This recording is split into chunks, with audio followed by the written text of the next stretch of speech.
चंद लम्हों बाद बाज़िल कुर्सी से उठा और कदम कदम चलता वहीं हाल में मौजूद एक कमरे में घुस गया। सबने इसके जाने के बाद सुकून का सांस लिया। हर बार तुम सब लोग मुझे ही क्यों फंसाते हो? हर बार मुश्किल काम मुझे करना पड़ता है। मैं अब एक लफ्ज़ नहीं बताऊंगी बॉस को इस शेख के बारे में। और तुम सब जाओ भाड़ में। रिमशा सबको एक नज़र देखती हुर्राई, जबकि इसके झुंझलाए हुए अंदाज पर बाकी सबके चेहरों पर मुस्कुराहट बिखरी। रिमशा इतना डरती क्यों हो इनसे? देखो, अब शेख वाली बात तुम इन्हें नहीं बताओगी, तब भी इन्हें किसी और तरह से पता लगने पर वो तुम पर गुस्सा होंगे। हमें तो इन्होंने ज़्यादा कुछ कहना नहीं, बस 2-3 मुक्के मार देंगे अपने भारी हाथों के, और तो कुछ नहीं। बासित इसकी रोती सूरत देखकर शरारत से बोला, जबकि आखिरी बात पर इसे साहिर को देखकर मुस्कुराकर आंख मारी थी। ये बात तो ठीक कह रहे हो तुम बासित, मगर यार मुझे समझ नहीं आता कि ज़्यादा बुरी डांट इन लड़कियों को पड़ती है या हम लोगों को। 2-3 मुक्के साहिर कुछ याद करते हुए सर को खुजाकर बोला, बे यार बाज की ना तो मार अच्छी ना डांट। आपने भी गुफ्तगू में हिस्सा लिया। यार मेरे ख्याल से इनकी डांट ज़्यादा सख्त होती है। देखते नहीं हो इन दोनों की शक्लें कैसे रोने वाली हो जाती हैं। बासित मुस्कुराता है और विशाल की जानिब इशारा करते हुए इनका मजाक उड़ाते हुए बोला, चलो हमें तो सिर्फ डांट पड़ती है, लेकिन अपनी शक्ल देखिए कभी। तुम लोगों ने जब बॉस से पढ़ती हैं तुम लोगों के मुंह सूज जाते हैं। विशाल से अपनी तौहीन बर्दाश्त नहीं हुई तो रिमशा के हाथ पर ताली मारती हुई बासित और साहिर से हिसाब बराबर करती आखिर में कहका लगा गई, जबकि इसकी बात पर रिमशा भी ज़ोर से हंसी। तुम तो रहने दो विशी बेटा, क्योंकि रिमशा तो यूज्ड टू हो चुकी है डांट से, इसलिए सिर्फ रोने वाली शक्ल बनाती है, मगर तुम तो बाकायदा रोने बैठ जाती हो। बासित दिल जलाने वाली बात के बाद कहका लगाना विशाल को हरगिज़ पसंद नहीं आया, मगर इससे पहले वो कुछ कहते ही दरवाज़ा खुलने की आहट पर फ़ौरन अपने लैपटॉप पर झुक गई, जबकि बाकी भी फ़ौरन संजीदा चेहरा बनाकर अपने काम में मसरूफ़ हो गए। बाज़िल हॉल में दाखिल होकर इन सब पर एक साइड नज़र डालता वहीं चक्कर काटने लगा। चंद लम्हों बाद हम्माद हॉल में दाखिल हुआ तो बाज़िल के चक्कर काटते कदम रुक गए और वो सपाट चेहरे के साथ हम्माद को अपनी जानिब आता देखने लगा। बास वो लड़की सेल में मौजूद है, मगर इसने अभी अपना मुंह नहीं खोला। लगता है सीधी तरह नहीं बताएगी। हम्माद बाज़िल के सामने पहुंचकर ज़रा इसे बताने लगा, जाओ रिमशा अपने तरीके से पूछो इस लड़की से सब। हम्माद की बात सुनकर वो रिमशा को बगैर देखे मुखातिब हुआ। Okay boss. रिमशा अपनी कुर्सी से उठती ताबेदारी से सर हिलाती हम्माद के साथ हॉल के साथ मौजूद कमरे की जानिब बढ़ी, और इसी तरह महज 10 मिनटों में रिमशा इस लड़की को बाजू से पकड़कर हॉल में दाखिल हुई और एक कुर्सी पर बिठा दिया। इसे देखकर बाज़िल कुर्सी से उठा और इस लड़की के करीब पहुंचकर दोनों हाथ पुश्त पर बांधे खड़े हो गया और अपनी सुर्ख आंखों से इसे देखने लगा। बुरहना लिबास में मलबूस वो एक शाल में खुद को छुपाए सूजे हुए चेहरे के साथ मुंह पर हाथ रख के रो रही थी। यकीनन ये शाल रिमशा ने से ओढ़ाई थी। प्लीज़ मुझे जाने दो, मैंने क्या बिगाड़ा है तुम लोगों का? मुझे कुछ नहीं मालूम, क्यों लाए हो मुझे यहाँ पे? प्लीज़ मुझे जाने दो। वो बाज़िल को पहचान चुकी थी, लेकिन अगर वो इन्हें सब बता देती तो वो लोग इसे मार देते जिनके लिए इसने काम किया था। इसलिए बाज़िल के आगे हाथ जोड़ती रोते हुए फरियाद करने लगी, अब अगर तुम्हारी ज़ुबान से वो ना निकला जो मैं पूछूंगा तो तुम सच तो क्या झूठ बोलने के भी काबिल नहीं रहोगी। बाज़िल की चिंगाड़ती आवाज़ से वो जी जान से काम गई और ज़ोर ज़ोर से रोने लगी।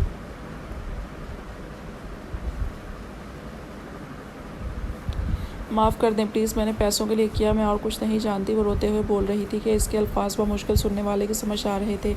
क्या करने को बोला गया था तुमसे? एक बार फिर धाड़ आकर इस लड़की ने अपनी आंखें बंद करके फिर से रोना शुरू कर दिया। इसे रोता देखकर रिमशा से करीब होकर आहिस्ता से ऐसे कुछ कहा। इसने फ़ौरन बाज़िल को देखा। मुझे इस होटल में ले जाया गया और कहा कि आप नशे में होंगे और अपने हवास में नहीं होंगे तो आपको सहारा देने के बहाने एक कमरे में लेकर जाऊँ और वहाँ आपके साथ एक रात गुजार। वो डरते डरते सब जल्दी से बताने लगी, जबकि बाज़िल ने ज़ब्त करते हुए अपनी मुठ्ठियाँ भींच दी, मगर इस लड़की की बात पर ज़्यादा देर ज़ब्त नहीं कर सका और उस पास पड़ी कुर्सी उठाकर ज़ोर से दूर फेंकी। इससे गुस्से पर बाकी सब भी अपनी अपनी जगह कांप गए। तस्वीर किसने बनाई थी? वो मुठ्ठियाँ भींच कर फिर से धाड़ा, मुझे नहीं पता, एक नंबर पर तस्वीर मेरे मोबाइल पर सेंड की गई थी और कहा गया था कि इस नंबर पर भेज दो। जैसे मुझे कहा गया, मैंने इन लोगों ने मुझे पूरे पैसे भी नहीं दिए क्योंकि पूरा काम जो नहीं हुआ था। आप पूरी तरह होश में थे और वहाँ से चले गए। वो डरते डरते कहने लगी तो बाज़िल को देखने लगी जो इधर उधर चक्कर लगा रहा था। प्लीज़ मुझे कुछ और नहीं पता, प्लीज़ मुझे छोड़ दो। वो फिर से हाथ जोड़कर रोने लगी। किसने कहा था ये सब करने को? बाज़िल एक कदम इसकी जानिब बढ़ाता हुआ कुर्राया, मैंने इसे नहीं देखा, बस मोबाइल पर बात करता था वो।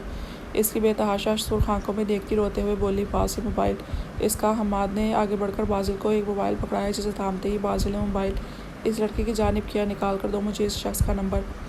सपाट अंदाज में कहता हूँ। मोबाइल इस लड़की को थमा चुका था। बाज़िल का हुक्म सुनते ही इस लड़की ने फ़ौरन इसकी बात पर अमल किया, क्योंकि इसे सामने खड़े शख्स से बेहद खौफ आ रहा था। दिल ही दिल में खुद को कोस रही थी कि आखिर इस शख्स के पंगा लिया ही क्यों। ये इसका नंबर निकाल कर बाजिल के सामने किया तो बाजिल ने फ़ौरन मोबाइल से इससे लेकर कॉल की, मगर इसकी तवक्का के ऐन मुताबिक वो नंबर बंद था। पैसे कैसे लिए इससे? इसके अगले सवाल पर वो बौखला गई। मेरे अकाउंट में है। इस अकाउंट नंबर बताओ अपना। इसकी बात काट कर बाजिल फिर से दहाड़ा। लेकिन आपको मेरा अकाउंट नंबर क्यों चाहिए? इस अजीम कारनामे पर बाकी की रकम मैं तुम्हारे अकाउंट में डाल देता हूँ लड़की, इसलिए चाहिए। बाजिल ने एक लफ्ज़ चबाकर कहा और इसकी बात पर इस लड़की का शर्मिंदगी से सर झुका लिए, जबकि बासित अपनी हंसी कंट्रोल नहीं कर सका और मुंह फेर कर हंसी दबाने लगा। जितना पूछा जाए उतना बोलो, बताओ जल्दी। बाजिल की हरकत बाजिल की नज़रों से कैसे मख्फी रह सकती थी? एक सख्त निगाह बासित पर डालकर वो फिर से दहाड़ा, जब इस लड़की ने फ़ौरन अपना अकाउंट नंबर बता दिया। पता करो किसने इस लड़की के अकाउंट में पैसे डाले हैं। वो बासित को करख्त लहजे में कहता साहिर की जानिब मुतवज्जा हुआ। साहिर, निकालो इस नंबर की लास्ट लोकेशन। एक तरफ खड़े साहिर की जानिब मोबाइल बढ़ाते हुए बाजिल ने सपाट अंदाज में हुक्म दिया। Okay boss. साहिर सर को खम देता मोबाइल बाजिल से लेकर अपने काम में लग गया, जबकि बाजिल अपनी कुर्सी पर विराजमान हो गया। बहुत से लोगों पर इसका शक जा रहा था, क्योंकि इसे इस घटिया हरकत की मकसद समझ आ गया था कि कोई मासूमा और उसके दरमियान रंजिश डालना चाहता था। पुरसोच अंदाज में वो अपनी दाढ़ी पर हाथ फेर रहा था, जबकि हाल में आहिस्ता आवाज़ में इस लड़की के रोने की आवाज़ें गूंज रही थी, जो बाजिल को सख्त नागवार गुजर रही थी। इसने रिमशा को इशारा किया तो रिमशा इस लड़की करीब हो गई। देखो, बिल्कुल खामोश हो जाओ। जितना रोगी उतना ही बास को तुम पर गुस्सा आएगा। इस लड़की को धीमी आवाज़ में डराती रिमशा ने घूरा तो फ़ौरन इस लड़की ने अपने आंसू साफ कर लिए। बास, ये नंबर और अकाउंट एक ही आदमी का है। बासित ने कुछ मिनटों में बाजिल की कुर्सी के करीब जाकर इसे बताया और स्क्रीन इसके सामने की, जबकि बाजिल इस शख्स की डिटेल देखकर मुस्कुराया और अपने लब सुकेड़े। इस आदमी को शिराजी हाउस से उठाओ और ऐसी खातिरदारी करो कि इसकी कि अपने साहब के किसी घटिया काम के लायक ना रहे। ये कुछ रोज़ बाद दोबारा फेंकाना इसे शिराजी हाउस, और ये काम हमाद तुम करोगे। इसकी बेहद सर्द भारी आवाज़ हाल में गूंजी थी। हमाद इसकी बात पर सर झुकाकर यस करता हाल से निकल गया, जबकि अब बाजिल जाने के लिए उठ खड़ा हुआ था। बाज, इस लड़की का क्या करना है? बाजिल के कदम हाल की बैरूनी जानी बढ़ते देख रिमशा भी इसके पीछे चलने लगी, तो बाजिल रुक गया और इस लड़की पर एक सख्त निगाह डाली। किरदार मर्द का भी होता है लड़की, मगर जिससे औरत होकर अपने किरदार की फिक्र ना हो, कैसे किसी दूसरे मर्द से नीच और घटिया हरकत करते हुए खौफ खा सकती है। बाजिल की भारी आवाज़ हद दर्जे सर्द महरी थी। वह लड़की इसकी बात को समझते हुए अब बुलंद आवाज़ में रोने लगी। मुझे माफ़ कर दो, आइंदा ऐसी कभी कोई हरकत नहीं करूँगी, चाहे कोई कितने भी पैसे क्यों ना दे। भीख मांग लूँगी, मगर कभी यह सब नहीं करूँगी। वो कुर्सी से उठकर बाजिल के सामने घुटनों के बल बैठते हुए हाथ जोड़ के कहने लगी, रिमशा छोड़ दो इस लड़की को। बाजिल इसको नज़रअंदाज करता रिमशा को कहकर वहाँ से चला गया, जबकि रिमशा इस लड़की को एक नज़र देखती अपने साथ आने का कहती चलने लगी। सर, बाजिल सर आए हैं आबिद साहब। माजिद साहब के कैबिन में आए थे जब इनके एक वर्कर ने इन्हें इतला दी, जबकि इसकी बात सुनकर माजिद साहब और आबिद साहब का रंग फख्र रूप से उड़ गया। आबिद साहब को तो बाकायदा पसीने आने लगे, जबकि माजिद साहब ने अपनी परेशानी पर काबू पाते हुए आहिस्ता से कहा, आने दो। अभी अल्फाज बासी साहब के मुंह में थे कि बाजिल केबिन का दरवाज़ा पाँव की ठोकर से खोलता अंदर दाखिल हुआ, जबकि इसके खतरनाक तेवर देखकर माजिद साहब और आबिद साहब को कुछ गलत होने का अंदेशा हुआ। बाजिल, तुम यहाँ? माजिद साहब बाजिल को देखते हुए बोले, जो कि अब आराम से वहाँ पड़े सोफे पर टांग रखकर बैठ गया था और अपनी ब्लैक जीन्स की जेब से सिगरेट निकालकर सुलगाई और उंगलियों में दबाकर लबों से लगा ली, जबकि इसकी सुर्खी माइल आंखें अपने बाप और चचा पर थीं। क्यों मैं यहाँ नहीं आ सकता शिराजी साहब? वो बोला तो इसकी आवाज़ बेहद सर्द तासुर था। हाँ, क्यों नहीं, बिल्कुल आ सकते हो। आबिद साहब अपने माथे पर आया पसीना साफ करते हुए जबरन मुस्कुराकर ज़ाहिर खुशदिली से बोले, क्योंकि बाजिल का रिकॉर्ड था कि जब भी वो यहाँ आता था ज़रूर कुछ बुरा करके जाता था। मुझे किसी की इजाज़त की ज़रूरत नहीं है। मेरा जब दिल चाहेगा मैं यहाँ आ सकता हूँ। और आप लोग खड़े क्यों हो गए? बैठे ना अपने ही ऑफिस, समझे? सपाट अंदाज में कहता हुआ इनको बैठने का इशारा कर रहा था, जब साजिद साहब भी कैबिन में दाखिल हुए, मगर माजिद और आबिद साहब के उड़े हुए रंग देखकर बेसाख्ता इनकी नज़र बाजिल पर पड़ी। आइए आइए ससुर साहब, आप ही की कमी थी। साजिद साहब को देखकर वो इन्हें अंदर आने का इशारा करते हुए बोला, जो इसे देखकर वहीं दरवाजे के पास खड़े हो गए थे। आपका वो चेला कहाँ है शिराजी साहब? नज़र नहीं आ रहा। वो अब माजिद साहब से मुखातिब था। क्यों, तुम क्यों पूछ रहे हो? माजिद साहब को यकीन हो गया कि बाजिल के ज़रूर कोई मुसीबत खड़ी करके जाएगा। ये मेरे सवाल का जवाब नहीं। वो सिगरेट का धुआं खारिज करता सर्द अंदाज में बोला, यहीं कहीं होगा। माजिद साहब ने आबिद साहब को देखते हुए सरसरी अंदाज में कहा, ओह, तो आप बेखबर हैं। वैसे अफसोस की बात है, इतने सालों से आपको वफादार है और आपको खबर ही नहीं कि बेचारा किस मुश्किल में है। बाजिल बज़ाहिर अफसरदा चेहरा बना के कहने लगा, क्या कह रहे हो तुम? सीधी बात करो। माजिद साहब अब गुस्से से बोले थे। बाजिल की मसनूई अफसरदगी एक आँख ना भाई थी। ये बात छोड़ें, कुछ दिन में आ जाएगा बेचारा। हम अपने काम की बात करते हैं। सिगरेट को फर्श पर फेंक कर अपने बूट से मसलता वो सिगरेट दूसरी सिगरेट जेब से निकाल कर सुलगाने लगा। बाजिल, क्या कह रही हो तुम? इस बार आबिद साहब हिम्मत करके बोले थे, किसी की बेटी का घर ख़राब करके आप अपनी बेटी के घर बसा लेंगे तो क्या गारंटी है आपकी बेटी का घर बस जाएगा? लेकिन एक मिनट आबिद साहब, आप तो अपनी बेटियों से ज़रा बराबर भी मोहब्बत नहीं करते, बोझ उतारना चाहते हैं। बाजिल सपाट अंदाज में आबिद साहब को देखते हुए कहने लगा, जबकि इसकी बात सुनकर आबिद साहब के चेहरे पर एक रंग आ रहा था और एक जा रहा था। क्या कहना चाहते हो? इस बार आबिद साहब के बोलने से पहले ही साजिद साहब ने पूछा था। आपके दोनों भाई आपकी बेटी का घर ख़राब करना चाहते हैं, वैसे आपको भी कौन सा फ़र्क पड़ेगा? कहीं आप भी तो नहीं इन दोनों के साथ मिले हुए? आखिरी बात इसने जानबूझकर इन तीनों का दिल जलाने के लिए की थी। जबकि इसकी बात सुनकर साजिद साहब ने अफसोस से अपने दोनों भाइयों को देखा। बहरहाल आप लोगों को एक गुड न्यूज़ देने आया था, जो मेरे लिए गुड है लेकिन आप लोगों के लिए बैड न्यूज़ है। बाजिल सिगरेट के कश लेता हुआ एक नज़र इन तीनों को देखता बोला, जो मगर इन तीनों में से किसी में कोई बुरी खबर सुनने को तैयार न था, इसलिए वो तीनों ही खामोश रहे। तो इस बार बाजिल के लब मुस्कुराए। आप लोगों पर पूरे 1 महीने के लिए बैन लग गया है। आप लोग अपने ऑर्डर्स 1 महीने तक कहीं डिलीवर नहीं कर सकते। इसने मुस्कुराते हुए वहाँ मौजूद तीनों नफूस के सर पर बम फोड़ा था। ये क्या बकवास है बाजिल? माजिद साहब माथे पर बल ढाले, जबकि बाजिल ने मासूम शक्ल बनाकर लापरवाही से कंधे उचकाए। बाजिल, हमें करोड़ों का नुकसान होगा, तुम ऐसा कैसे कर सकते हो? फिर से धाड़े थे। मेरे से पंगा लेने से पहले सोचना चाहिए था ना आप लोगों को। अब बाजिल उठ खड़ा हुआ और सिगरेट को फर्श पर फेंक कर मसल दिया। बाप हूँ मैं तुम्हारा बाजिल। माजिद साहब इसके सामने आने पर फिर घुर्राए। जानता हूँ, और कुछ इनकी आंखों में देखता कहने लगा, बाजिल हमें बहुत नुकसान होगा, प्लीज़ तुम ऐसा कुछ नहीं करोगे। इसकी बात नज़रअंदाज करते इस बार वो इल्तिजाई अंदाज में बोले, मर्द बने शराजी साहब, मर्द औरतों की तरह साजिशें क्यों करते हैं? आप मर्दों की तरह ये 3rd क्लास साजिशें जेब नहीं देती। इस बार वो इनके साथ साथ एक नज़र आबिद साहब को भी देख के कहने लगा, आइंदा सामने से लड़िएगा, पीछे से वार करेंगे तो इससे भी ज़्यादा नुकसान उठाएंगे। बेहद सर्द महरी से कहता वो दरवाजे की जाने बढ़ा और फिर चाँद आने पर रुका रहा। एक और बात, आइंदा कोई भी नशे की हालत में शिराजी हाउस में दाखिल नहीं होगा, और इसे सिर्फ धमकी मत समझिएगा आप लोग, क्योंकि आप तीनों मुझे बहुत अच्छे तरीके से जानते हैं। इसके अंदाज के साथ इसका लहजा भी सख्ती लिए हुए था। वो एक नज़र इन सबको देखता अपनी जीन्स की जेबों में हाथ डालकर पाँव की ठोकर से दरवाज़ा खोलता बाहर निकला। चलो बाकी सबको तो सेट कर दिया, अब रह गई बेगम साहिबा, इनकी भी सख्त सज़ा बनती है। बजाय सीधी तरह मसला बताने के मोहतरमा ने इतना अजिज किया मुझे, अब तुम्हें सेट करता हूँ मासूमा डार्लिंग। गाड़ी में बैठकर खुद से कहता मुस्कुराया था। बाजिल के जाने के बाद वो तीनों नफूस कुर्सियों पर बैठ गए, जबकि इतने बड़े नुकसान पर वो तीनों ही अपनी जगह सदमे में थे। तुम्हें कहा था आबिद, बाजिल को ज़रा सी भी भनक लगी कि हमसे ये सब किया है तो बहुत बुरा करेगा हमारे साथ। अरे जानता हूँ, मैं इससे बहुत अच्छी तरह से वाकिफ़ हूँ। मैं माजिद साहब आबिद साहब को देखकर गुस्से से गुर्राई, जबकि साजिद साहब भी करोड़ों के नुकसान की आगे बेटी के साथ की गई साजिश को पसे पुश्त डाल चुके थे। परेशानी इन तीनों के लालची चेहरों से वाजिया थी। पता नहीं भाई इसे कैसे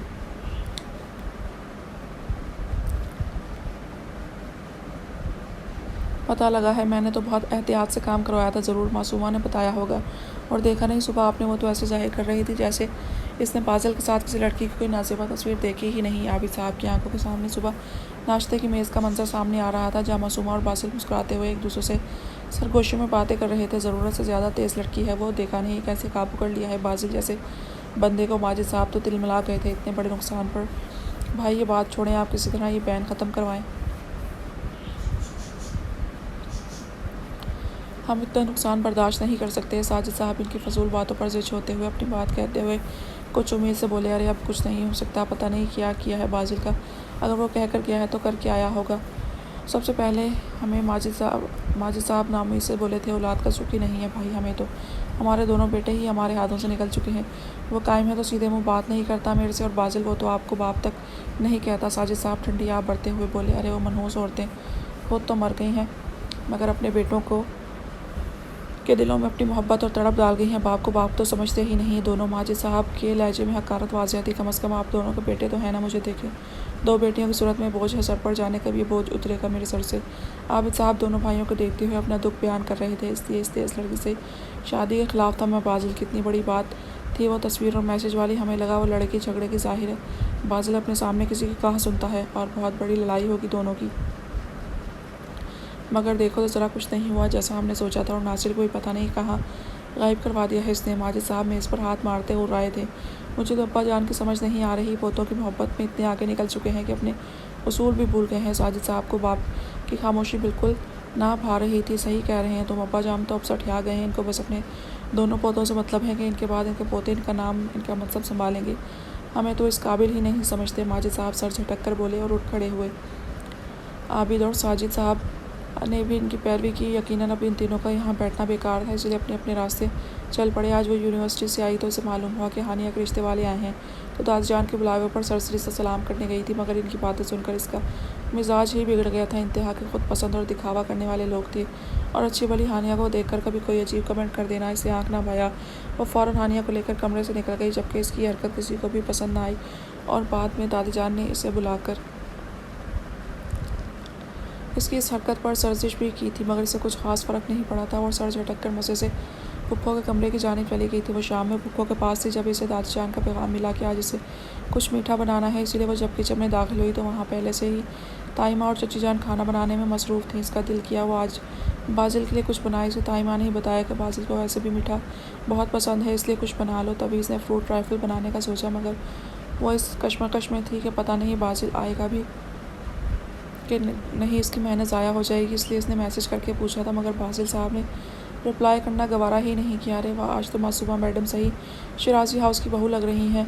हानिया किचन में दाखिल हुई तो मासूमा को दिलो जान से काम करता देखकर चहक कर बोली। इसकी बात पर मासूमा समेत ताई और चची जान ने भी मुस्कुरा कर मासूमा को देखा। हाँ, आज कोई रस्म थी दादजान की मीठा बनाने की, वही हो रही है। हानिया साहिबा मासूमा ने अबरूज गाकर मुस्कुरा कर जवाब दिया। अरे हमें बनाओ मत तुम मासूमा, इतनी मोहब्बत से रस्म नहीं होती। ये बाजिल साहब को खुश करने के लिए तगदो हो रही है। हानिया शरारत से आंख मारती मासूमा के करीब आकर बोली तो मासूमा ने इसको घूरा, जबकि ताई और चची जान ने बमुश्किल अपनी हंसी रोकी। हानिया तंग मत करो मासूमा को और मेरे साथ चलो, काम है मुझे तुमसे। चची हानिया को दुपट्टी वहाँ से ले गई, जबकि अब किचन में शीरी साहिबा और मासूमा रह गई थी। ताई मैं आपसे एक बात पूछूं? मासूमा ने चूल्हे के आगे खड़ी शीरी साहिबा को देखते हुए मुखातिब किया।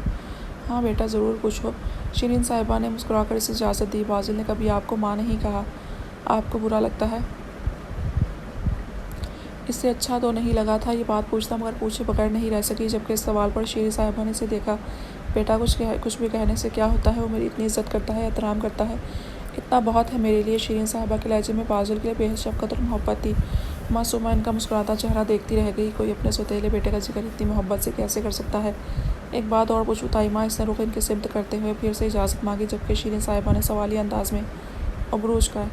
दादा जान और दादी जान ने हमेशा आपको बेऔलादी का ताना दिया है, मगर कभी ताया जान के मुँह से ऐसी कोई बात नहीं सुनी। ऐसा क्यों है? क्योंकि मैं जानती हूँ वो इतने अच्छे हैं नहीं जो सब्र कर लें। दिल में आई एक बहुत बड़ी बात वो इनसे पूछ बैठी, जिसे सुनकर शीरीन साहिबा के मुस्कुराते लफ्ज़ उखड़ गए। असलियत के कितने रंग इनके चेहरे पर मासूमा को दिखे थे। इसे अफसोस हुआ था अपने ही सवाल पर। बस खुदा की मर्ज़ी बेटा, वो जिसको चाहे नवाजे। तुम्हारे ताया जान भी यही सोच कहते हैं। वो फ़ौरन संभली थी और निगाहें चुरा कर बोली, ताईमा अगर आप बताना नहीं चाहती तो बेशक मत बताएं, मगर ताया जान ऐसी बात कहेंगे। ये बात बिल्कुल नहीं मानती। क्या मैं नहीं जानती आपने कैसी अजियत भरी ज़िंदगी गुजारी है, बल्कि गुजार रही हैं? इतने ही खुदा से डरने वाले होते ताया जी तो आप इस हाल में ना होती, और बाजिल की अम्मी के साथ इतने जुल्म ना करते वो। प्लीज़ आप मेरे सामने तो इनकी साइड ना लें। मासूमा को शीरीन साहिबा की बात पर इस अंदाज में पर्दा डालना बिल्कुल पसंद ना आया था। 2 बार उम्मीद हुई थी, मगर शीरीन साहिबा की आंखें बिल्कुल वीरान थीं। इनका अंदाज में सिर्फ खाली पैन था। मासूमा का दिल तड़प गया, मगर ताईमा मासूमा की आवाज़ भीग गई। इनकी अजियत देखकर अपने हाथों से मार दिया मैंने अपनी बेटियों को। इस जालिम दुनिया में सांस लेने से पहले खुद को रोने से रोकते हुए नाकाम हुई थी और फूट फूट कर रोने लगी, जबकि मासूमा कुछ ऐसी ही हकीकत मुतवक्का कर रही थी। मगर फिर भी एक औरत होकर इतना बड़ा जुल्म सुनकर अपने आंसू पर बंद ना बांध सकी और इनको गले लगा कर रोने लगी। ताया जी ने कहा था, इनको कानों से थाम कर इनके आंसू अपने हाथों से साफ़ करती पूछने लगी। वो जवाब जानती थी, मगर फिर भी पूछ बैठी है। खुद लेकर जाते थे मुझे अल्ट्रासाउंड के लिए। जब रिपोर्ट में बेटी बताते तो वहीं अस्पताल में ख़त्म कर देते थे बेटी के बोझ को। वो बताते हुए दुख से हंस पड़ी, जबकि मासूमा ने दुख से ये बात सोची कि औरत कितनी जालिम होती है। खुद पे हुआ जुल्म बताते हुए भी हंस पड़ती है, मगर कोई क्या जाने कि सासी में कितनी अजियत होती है। आप थोड़ी हिम्मत तो करती ताईमा, शायद इस वक्त आप थोड़ी हिम्मत करती तो आज आपकी बेटी आपके बराबर खड़ी होती। इनके आंसू पहुँचते हुए वो इनको गिलास पानी में उंडेल कर देती। बोली, अगर मैं अपने लिए लड़ती तो तुम्हारी मामा जैसा हाल कर देना था इन लोगों ने मेरा, मगर मुझे फिर भी अपनी परवाह नहीं होती। अपने बूढ़े गरीब की बाप की इज़्ज़त की परवाह थी, जिसने कहा था कि अब मेरा जनाजा शिराजी हाउस से निकलना चाहिए। वो अब संभल चुकी थी। अपने आंसू साफ़ करती बोली और पानी का एक घूंट भरा। ताईजान चलें ज़रा ये टेस्ट करते हैं कैसा बना है, कहीं ऐसा ना हो दादी जान कहीं कि मीठे की रस्म भी सही नहीं की मैंने, फिर तो मुझे इनकी डांट से ज़्यादा फ़र्क नहीं पड़ेगा क्योंकि मुझे आदत है। हाँ, आप इनकी फर्मा बरदार बहू हैं, बहू के सामने सास को डांट पड़ी तो सही नहीं होगा। मासूमा फ़ौरन बात बदलती इनका हाथ थाम कर शरारत से बोली, जबकि इस अंदाज़ और बात पर शिरीन साहिबा भी मुस्कुराते हुए शफ़क़त और प्यार से इसका माथा चूम गई। है पानी किसके लिए लेकर जा रही हो तुम? वो बस किचन से निकलने ही लगी थी जब नूरी को जग से पानी उड़ेलते देखकर वो फ़ौरन बोली, वो जी मुर्शद साहब के लिए। नूरी इसके अचानक सामने आकर पूछने पर बौखला गई और मुअद्दब अंदाज़ में बोली, वो आ गए, कहाँ पर हैं? मासूमा के इस तरह पूछने पर शिरीन साहिबा ने इसे दिलचस्पी से देखा और मुस्कुरा दी। जी वो यही डाइनिंग हॉल में है। नूरी को भी मासूमा के बदले रंग देखकर हैरत हो रही थी। कहाँ तो बाजिल के नाम पर मासूमा बीबी के माथे पर बल पड़ जाते थे और अब इतनी बेकरारी है, मुझे दो मैं दे देती हूँ, तुम लोग खाना लगाओ मेज़ पर। मासूमा ने मुस्तैकिम अंदाज में कहते फ़ौरन गिलास नूरी के हाथ से ले लिया। छोटी बीबी मैं दे देती हूँ जी। पिछली दफ़ा भी मुर्शद साहब बहुत गुस्सा हुए थे। नूरी बेचारगी से इल्तिजा करते हुए बोली, मैंने कहा ना तुम खाना लगाओ और तुम भी नूरी की मदद करो। मासूमा नूरी को आंखें दिखाती आखिर में वहाँ आती एक मुलाजमा को भी हुक्म देती किचन से निकल गई। पीछे नूरी ने परेशानी से शिरीन साहिबा को देखा तो वो नफ़ी में सर हिलाकर मुस्कुरा दी। वो डाइनिंग हॉल में आई तो बाजिल अपनी कुर्सी पर बैठा था, जबकि दादी जान और दादा जान भी डाइनिंग हॉल में दाखिल हो रहे थे। मासूमा ने सलाम करने के बाद पानी से भरा गिलास बाजिल की जानिब बढ़ाया, मगर बाजिल ने इसे नज़रअंदाज करते हुए गिलास थाम लिया और लबों से लगा लिया। बाजिल का सरल अंदाज और मासूमा को बेहद बुरा लगा, मगर लब खींचते खुद को कुछ भी कहने से रोक गई। फिर इसी तरह खाने के दौरान भी बाजिल अपने ध्यान में खाता रहा। एक बार भी इसने मासूमा को एक नज़र न देखा। कायम ने खसूसन मासूमा के बनाई गई स्वीट डिश की तारीफ़ की, मगर जिसके तारीफ़ी अल्फाज सुनने की वो मुंतज़िर थी वो तो खामोश से बैठा किसी तरह एक दिन में बदल गया था। इतने सर्द अंदाज पर मासूमा का दिल बेचैन होने लगा। 2 दिन बाद का वलीमा रखा है हमने अपने लाडले पोते का। एक बहुत शानदार तकरीब होनी चाहिए, दुनिया को पता चलना चाहिए मुज़फ़्फ़र शराजी के पोते का वलीमा है। मुज़फ़्फ़र साहब ने मुस्कुराते हुए सबको अपना फ़ैसला सुनाया। जबकि इनकी बात पर वहाँ मौजूद कुछ लोग खुश थे तो कुछ के चेहरे नागवारियत दर आई। जबकि मासूमा ने तिरछी निगाहों से बाजिल को देखा जो सपाट चेहरा लिए खाना खा रहा था। दादा जान आप बेफ़िक्र रहें,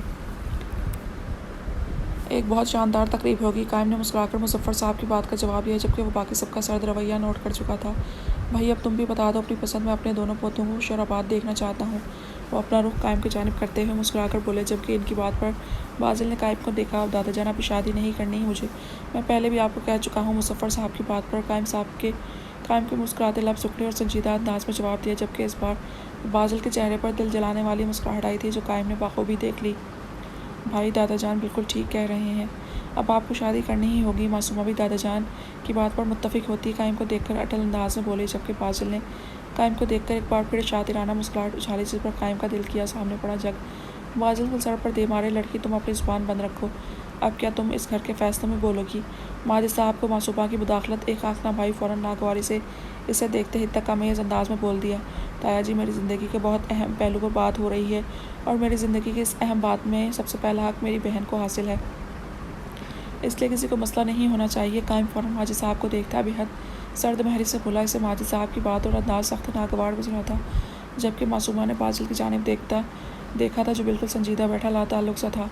बानों कोई रिश्ता देखो मेरे पोते के लिए। मासूमा का बोलना नागवार तो मुज़फ़्फ़र साहब को गुजरा था, मगर वो बात बदल कर बोले, जबकि इनके हुक्म पर दादी जान ने मुस्कुराकर इस बात में सर हिलाया। वो आज हानिया के रिश्ते के लिए कुछ लोग आए थे, आप कहें तो बात आगे चलाएं। दादी जान ने कुछ धीमी आवाज़ में मुज़फ़्फ़र साहब को मुखातिब किया था।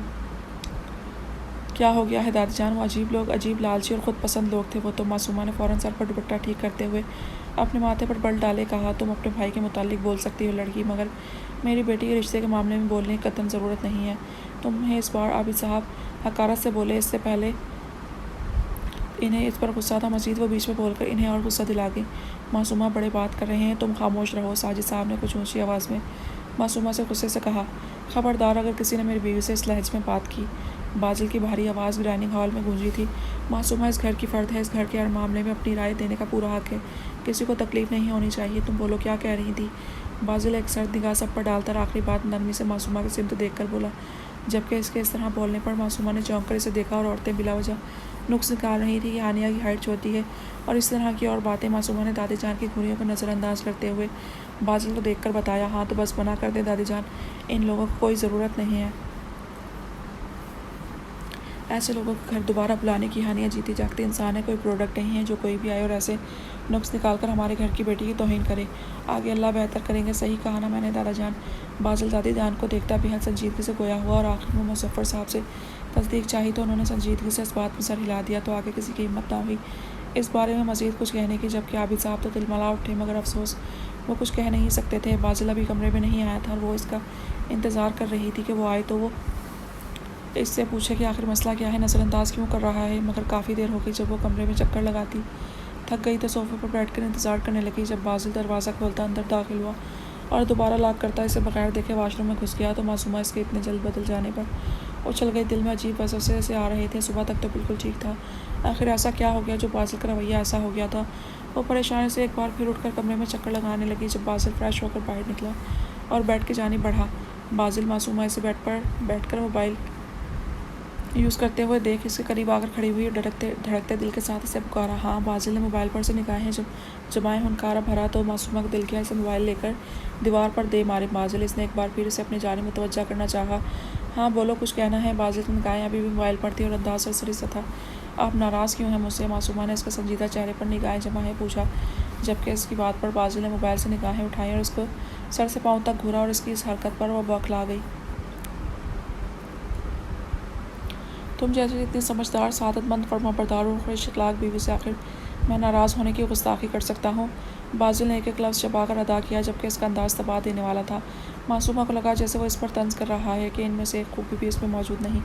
क्या मतलब है इस बात का? मासूमा ने इसकी बात पर लब आपस में पैवस्त किया और ख़ुद को कुछ भी गलत कहने से रोका। मुबादा वो भी कुछ गलत बोलकर बाजिल का तंज सही साबित ना कर दे। मतलब तुम खूब समझती हो मासूमा बीबी, बाजिल ने सर्द अंदाज में कहा। यह आप किस तरह बात कर रहे हैं मुझसे? मासूमा को इसका अंदाज़ बिल्कुल पसंद आया। वो इसके बिल्कुल सामने आती हुई बोली, अपना कल का अंदाज़ याद है तुम्हें? मासूमा बीबी बाजिल से घूरता हुआ लफ्ज़ चबाकर बोला, किस हवाले से बात कर रहे हैं आप? वो डटाई से इसकी आंखों में देखती ना समझी से खोया हुई, कल कितना कुछ कहा है तुमने? मासूमा तुम जानती भी होश में था तुम्हें इस वक्त गुस्से में पागल हो गई थी तुम मुझे जालिम और घटिया और पता नहीं क्या क्या कहा तुमने और जाने क्या क्या समझती हो तुम मुझे? अपने लिए के वादे याद हैं तुम्हें? नशा नहीं करना, किसी नामहरम लड़की से ताल्लुक़ नहीं रखने, क्या ये सब आदतें देखी हैं तुमने मेरे में जो इस तरह की अहद ले रही थी मुझसे? बोलो। वो लहजे में सख्ती लिए इसको गुस्से से देखता थोड़ी बुलंद आवाज़ में कह रहा था, जबकि इसकी बात सुनकर मासूमा को शर्मिंदगी ने आन घेरा और निगाहों के साथ सर भी झुका गई। जबकि बाजिल ने अपनी मुस्कुराहट रोकने के लिए अपनी दाढ़ी पर हाथ फेरा। वो इसे डायरेक्ट तो पूछ नहीं सकता था क्योंकि फिर इसे बताना पड़ता कि इसने मोबाइल में चिप लगा रखी है जिसकी वजह से इसे सारी बात मालूम हुई है। और अगर वह हकीकत बता देता कि इसे इस चिप के ज़रिए सब मालूम हुआ तो मासूमा बीबी से कुछ बैद नहीं था कि कुछ ये ना समझ ले कि चिप इस पर नज़र रखने की वजह से लगाई है और मोबाइल उठाकर इसके सर पर दे मारे, जबकि इसने तो इसकी हिफाजत की गर्ज से ऐसा किया था। आप खामोश क्यों खड़ी हो? कल तो बड़ी ज़ुबान चल रही थी। मासूमा बीबी आपकी वजह बताना गवारा करेंगी, आपके इस कदर बदगुमान क्यों हो गई? आखिर चेहरे को संजीदा बनाता इसका शर्मिंदा चेहरा देखता फिर से पूछने लगा, आई एम सॉरी, मैं कल के लिए शर्मिंदा हूँ। बाजिल को देखती वो मदम आवाज़ में गोया हुई, जबकि एक पल को इसका दिल किया बाजिल को इस मैसेज और तस्वीर का बता दे, मगर फिर सर झटक दिया कि जब बात ख़त्म हो चुकी तो बार बार जिक्र क्या करना और इसे बस खुदा के बाद अपने शौहर पर यकीन रखना चाहिए जिसने इसे हमेशा इज्जत दी, यहाँ तक कि कल इस कदर बदतमीज़ी के बाद भी बाजिल ने इतने तहम्मुल का मुजाहरा किया। कोई तो वजह होगी। मासूमा, किसी ने कुछ कहा था तुम्हें मेरे हवाले से? बाजिल ने इसकी कलाई थाम कर नरमी से पूछा, नहीं ऐसी कोई बात नहीं, बस मुझे गुस्सा आ गया था। मासूमा संजीदगी से खोया हुई, अगर कोई बात है तो मुझे बताओ जाना, किसी ने कुछ कहा है तुम्हें मेरे बारे में जो इतनी बदगुमान थी और रिश्ता ख़त्म करने की बात कर रही थी? मासूमा का अभी भी बात बदलना ना बताना इसे खासा नागवार गुजरा था। दिल तो या दिमाग ठिकाने लगा थे जो अभी भी सीधी बात नहीं बता रही थी। बमुश्किल अपना गुस्सा दबाता वो धीमी आवाज़ में नरमी से पूछने लगा, बाजिल किसी ने कुछ नहीं कहा और वैसे भी बात ख़त्म हो चुकी है और जब मुझे आप पर भरोसा है तो किसी को कुछ कहने से क्या फ़र्क पड़ता है? मुझे आप पर भरोसा है और आपकी बात अहम है मेरे लिए, वो हल्का सा मुस्कुरा कर बोली, जबकि बाजिल ने एक लंबा सा सांस खारिज किया। तुमने हद से ज़्यादा ज़ुबान चलाई थी मासूमा, शुक्र करो मैं तुम्हारी फजूल बातें बहुत तम्मुल से सुनता रहा। बाजिल इसे साथ बिठाते हुए सख्त अंदाज में कह रहा था, माफ़ी मांग तो रही हूँ, वैसे भी मुझे नहीं मालूम था आप इतने अच्छे हैं। इस दिन ज़रा सी ऊँची आवाज़ पर आपने इतनी ज़ोर से बाजू दबाया था मेरा, लेकिन कल मेरी इतनी बातों पर आपने मुझे कुछ नहीं कहा। वो इसके बराबर बैठती मुस्कुराकर गोया हुई, जबकि बाजिल ने इसका रुख अपनी जानिब करते हुए इसके दोनों हाथों से नरमी से अपने हाथों में थाम लिए। जाना कोई भी परफेक्ट नहीं होता, हर किसी में कोई ना कोई खामी होती है। निकाह में बहुत ताकत होती है क्योंकि इसमें खुदा की मर्ज़ी शामिल होती है, इसलिए दो अजनबी एक दूसरे के इतने करीब आ जाते हैं। हाँ, आपको अपने हमसफ़र के लिए अच्छी उम्मीद रखनी चाहिए, लेकिन इतनी ज़्यादा नहीं कि अगला बंदा उम्मीद पर पूरा ना उतरा तो आपको तकलीफ़ उठानी पड़ी। ये खुदा के बनाए हुए जोड़ होते हैं। खुदा तवाज़ुन रखता है। अक्सर देखो तो शौहर गुस्से वाला होता है तो बीवी सब्र वाली, और इस तरह अगर बीवी ज़ुबान की तेज़ हो तो शौहर ठंडा मिजाज होता है। अगर शौहर में ख़ामी हो या बीवी में कोई ख़ामी हो तो दोनों मिलकर इसे दूर करना चाहिए। अगर एक वक्त में शौहर गुस्से में है तो बीवी अगर इस वक्ती तौर पर खामोश रहे तो बेहतर होता है। और इसी तरह बीवी भी इंसान है, इसे भी बुरा लगता है, गुस्सा आता है, और वो इससे गुस्सा आए तो इस वक्त शौहर भी वक्ती तौर पर खामोश हो जाए। ऐसे ही तो तवाज़ुन होता है ज़िंदगी में। कल तुम भी गुस्से में थे, इसलिए मेरा ठंडा रहना ज़रूरी था जाना। इसके दोनों हाथ सहलाते हुए वो ठहर ठहर कर बोलता नरमी से इसे समझा रहा था, जबकि मासूमा चंद पल इसकी बातों और शख्सियत के शहर में जकड़ी गई थी। समझ रही हो मेरी बात? मासूमा को हनोज अपनी जानिब तकते पाकर बाजिल ने इसके हाथों पर ज़रा सा दबाव डालकर इसे होश दिलाया। जी, वह एक लफ्ज़ी जवाब देती सर झुका गई। समझा तो दिया, अब आती है सज़ा की बारी। वो हनूज संजीदगी से बोलता हुआ कि मासूमा ने चौंक कर इसे देखा। मैंने माफ़ी मांगी है बाजिल, फिर सज़ा क्यों? वो बेचारा सा मुँह बनाकर बोली। बाजिल ने मुस्कुराकर इसे अपने सीने से लगा लिया और फिर जुदा भी कर दिया। जाना, याद करो मैंने कहा था कि गलती माफ़ नहीं करता, और तुमने बेहद ज़ुबान दराजी की है मेरे साथ, इसलिए सज़ा तो तुम्हें ज़रूर मिलेगी। वो उसका चेहरा अपने दोनों हाथों में लेता हुआ बोला और कई पल के लिए मबहूत सा इसके शफाफ चेहरे को देखता रहा, जबकि मासूमा का रंग सूख पड़ा था। बेसाख्ता रुख मोड़ गई, मगर बाजिल ने इसे बेहद करीब कर लिया। बाजिल जीन्स की जेबों में हाथ डाले अपने मखसूस चाल चलता आगे बढ़ रहा था। इसे वसी पोर्च में आता देखकर वहां मौजूद मुलाजमीन ने इसे मुअद्दिब से सलाम सर जो कर किया और अपनी गाड़ी का दरवाज़ा खोलकर अंदर बैठने ही लगा। जब इसे बैरूनी दरवाजे से कायम की गाड़ी अंदर आती दिखाई दी, इसके बढ़ते कदम रुक गए और संजीदा चेहरे पर हल्के से मुस्कुराहट आई। गाड़ी का दरवाज़ा बंद करे वो कदम कदम चलता इसकी तरफ बढ़ा, जबकि कायन ने भी इसे अपनी जानिब बढ़ता देख लिया था और वो भी गाड़ी का दरवाज़ा वाह करके बाहर निकला और बाजिल की तरफ बढ़ा, जबकि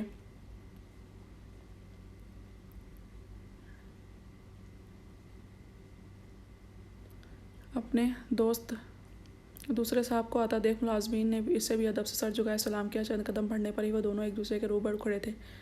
बेशक वो दोनों अपनी पुरवकार शख्सियत और इस महलनुमा घर के वारिस होने के बायस किसी तौर एक दूसरे से कम नहीं थे। मुझे तुमसे इतनी बुज़दिली की उम्मीद नहीं थी, कायम से शिराजी वो कायम को सर्द निगाहों से देखता कह रहा था। इसके लहजे में तंज की आमेज़िश वाज़िया थी, जबकि कायम इसकी बात को समझते हुए आसपास खड़े मुलाजमीन को देखता। हाथ के इशारे से वहाँ से जाने का कहकर बाजिल की जानिब मुतवज्जा हुआ। किस बारे में बात कर रहे हो तुम? कायम ने इसके सुर्ख आंखों में झांकते हुए आम से अंदाज में पूछा, जबकि बाजिल के चेहरे पर अब संजीदगी की जगह तमस्कुर का तासुर था। इस बार काफ़ी दिन अपनी बीवी के साथ गुजारे हैं तुमने, क्यों? ऐसा ही है ना? बाजिल का तंज़िया और तमस्कुर भरा अंदाज कायम को सीख पा कर गया। इसने अपने गुस्से को दबाने की गर्ज से अपनी मुठ्ठियाँ सख्ती से भींच दी, जबकि कायम का गुस्सा दबाना बाजिल की मुस्कुराहट गहरी कर गया। मैं तुम्हें इस बात का जवाब देना ज़रूरी नहीं समझता, कायम ने अल्फाज चबाकर अदा किया, जबकि बाजिल ने इसके जवाब पर लापरवाही से कांधे उचका दिए।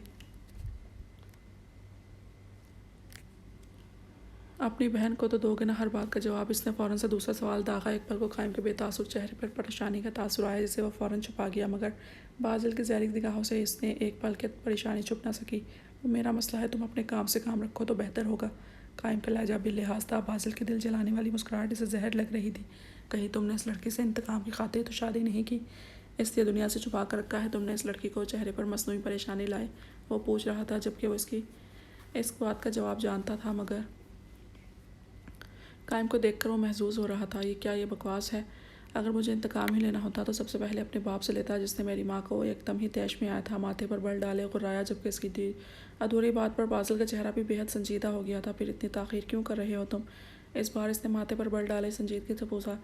ताख़ीर नहीं कर रहा, मुनासिब वक्त का इंतज़ार कर रहा हूँ। कायम को ना चाहते हुए भी वजाहत देनी पड़ी। मासूमा को बता दो ये सब, ऐसा ना हो इसे कहीं और से मालूम हो जाए, फिर दुख होगा इसको, बाजिल ने इसे संजीदगी से देखकर कहा था, मगर कायम इसकी बात में छुपी बात समझ गया था। बाजिल के अलावा यह बात मासूमा तक कौन पहुंचा सकता था? कायम ने सोचते ही सर नफ़ी में हिला दिया।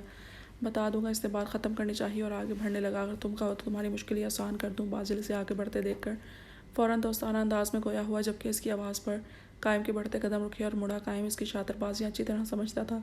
बेशक वो दोनों कभी भी दोस्त नहीं रहे थे। तुम मासूमा को कुछ नहीं बताओगे इस बारे में? मैं खुद मुनासिब वक्त पर इसे बता दूंगा।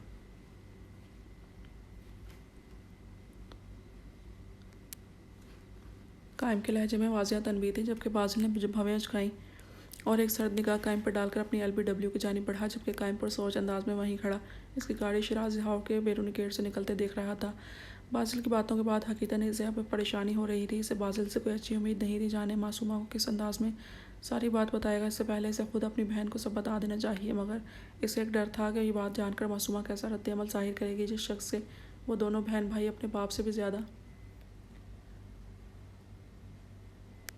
नफरत करते थे। इसी शख्स की बेटी को कबूल करना ये इन दोनों बहन भाइयों के लिए किसी आजमाइश से कम ना था। एक ठंडी आह भरता हुआ सर झटक कर अंदरूनी दरवाजे की जानिब बढ़ गया। वो यूनिवर्सिटी से आने के बाद अपने कमरे में आराम कर रही थी।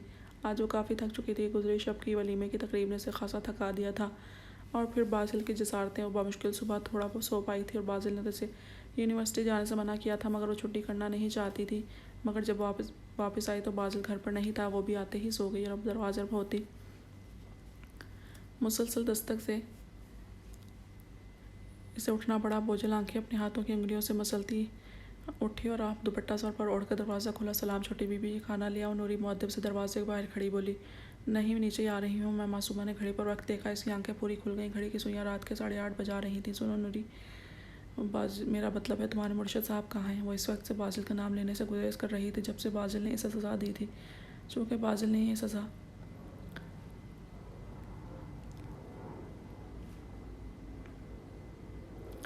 24 घंटे के लिए लागू कर दी थी, तो एक ईमानदार लड़की की तरह इसकी गैर मौजूदगी में भी इसका नाम लेने से दरेक करती थी। वो जी सुबह चले गए थे, नूरी ने जवाब दिया। कहाँ? इस्तेआम से अंदाज में पूछा, जबकि इसके सवाल पर नूरी बौखला गई। छोटी बीबी जी, मालकों से पूछ देखिए हम छोटे लोगों की क्या हैसियत हो, बता के तो नहीं जाते। जी साहब की अपनी मर्जी से है। नूरी ने सर झुकाते हुए एहतराम से कहा। ठीक है, तुम जाओ। नूरी को जाने का कहकर वो भी फ्रेश होकर कमरे से बाहर निकली। डाइनिंग हॉल में अकेले बैठकर खाना खाते हुए बेसाख्ता इसे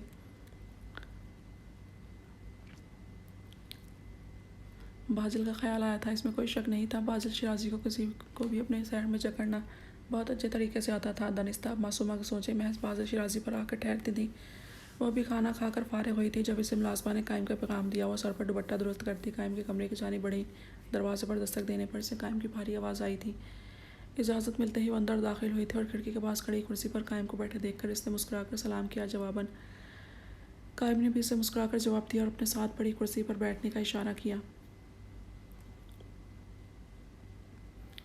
भैया, मैं आपके पास ही आने वाली थी। मुझे आपसे एक ज़रूरी बात करना थी। इससे पहले कायम कुछ कहता मासूमा चेहरे पर हल्की सी मुस्कुराहट लिए बोली। अच्छा, मेरी गुड़िया ने क्या कहना था? कायम ने मोहब्बतबाज निगाहों से इसे देखते पूछा। नहीं भैया, पहले आप बताएं, आपने मुझे बुलाया था। खैरियत? मासूमा ने बहुत एहतराम से सर पर दुपट्टा दुरुस्त करते हुए कहा, जबकि कायम के दिमाग में आंसुआ बाजिल से हुई गुफ्तगू गर्दिश कर रही थी। यकीनन अब इसे मासूमा को बता देना चाहिए। वो जानता था अगर इसने मासूमा को खुद ना बताया तो बाजिल जाने किस तरह इसे ये बात बताएगा।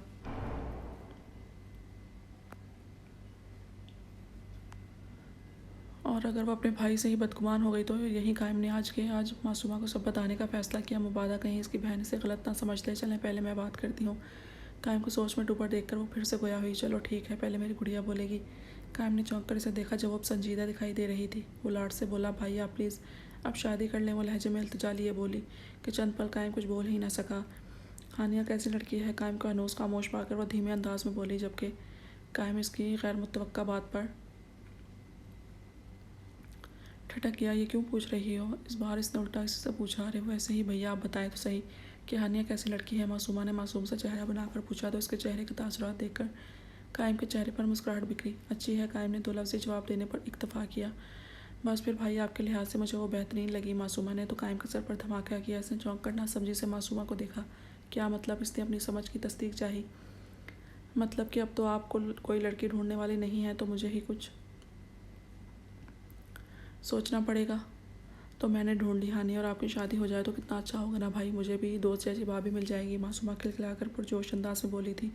और मासूमा की इतनी खुशी से भी कोई ऐसी बात कहने से रोक रही थी जो इसकी बहन को सुन के दुख हो। इसने भी तो एक भाई होकर इसकी ज़िंदगी में एक बहुत बड़ा फ़ैसला बाजिल के साथ इसकी शादी करवा कर किया था। तो क्या इसकी बहन का हक़ नहीं था कि वो भी अपनी पसंद की लड़की से अपने भाई की शादी करवा सकती?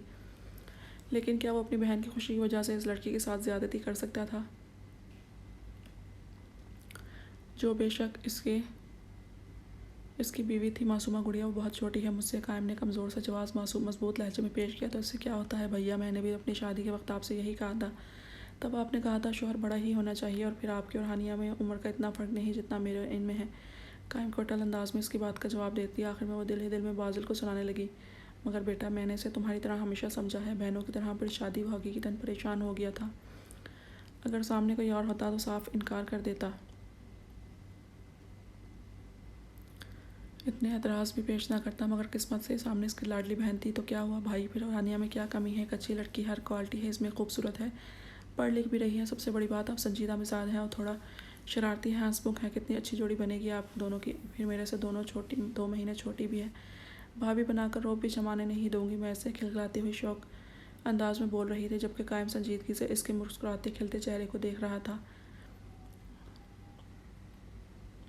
हाँ बेटा, लेकिन सिर्फ आपकी वजह से इस घुटे हुए माहौल में हानिया और रानिया से कुछ दर्जे बेहतर ज़िंदगी गुजारी है, क्योंकि आपने हमेशा भाई होने का फ़र्ज़ निभाया है। मगर इन दोनों की ज़िंदगी, प्लीज़ भैया भी कुछ नहीं, कहीं थोड़ा सोच कर जवाब दीजिएगा। कुछ दिन तक वो कायम की बात पूरी होने से पहले उदासी से कह रही थी, जबकि कायम इसकी बात के बाद कुछ बोल ना सका।